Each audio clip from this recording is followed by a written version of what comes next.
কিরে ভাই, কয়বর নিয়েও কিছু কিছু নাস্তিক আছে, তারা কয়বর নিয়েও মস্কারা করে। হ্যাঁ, দেখেন, কয়বরের ভিতরে মাটির নিচে কফিনের ভিতরে যাইয়া 7 দিন থাকতেছে, এই ধরনের ভিডিও বানায় আমাদের মুসলিমের যে মুসলিম এটা যে একটা মজাক করতেছে কিছু নাস্তিক আছে।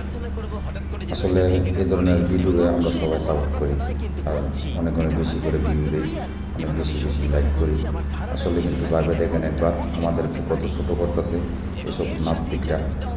তো এটাই বলবো, এ ধরনের ভিডিও সবাই ইগনোর করবেন, আর লাইক কমেন্ট শেয়ার করবেন না।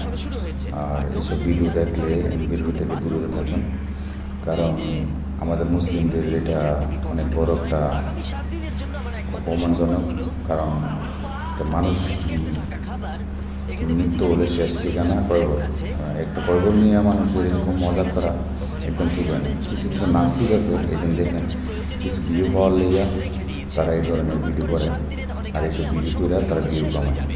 তারা এইটা বলবেন, একটা জিনিসটা বোঝা উচিত যে একটা যার যার ধর্ম তার তার কাছে অন্য একটা ধর্মের ছোটো করা তারা এটা ঠিক করতেছে না, ঠিক আছে। আর দর্শকরা আশা করি এই ধরনের ভিডিও দেখলে অবশ্যই ইগনোর করবেন, আর শেয়ার লাইক সেগুলো করবেন না, আর ওদেরকে এরকম ভিডিওর মাঝে কখনো ফলো করবেন না, ঠিক আছে। আর আশা করি সবাই বুঝতে পারছেন। আর এই ভিডিওটা দেখার পরে মানে একটা জিনিস বুঝতে পারলাম যে আসলে মানুষ কত নিচে নামতে পারে এইসব লোকদের জন্য। একজনের জন্য 10 জনের বদনাম হয়, ঠিক আছে। কিছু ভিউ পাওয়ার জন্য এই ধরনের নিচে নামতে পারে, এই ধরনের কাজ করতে পারে, এইটা।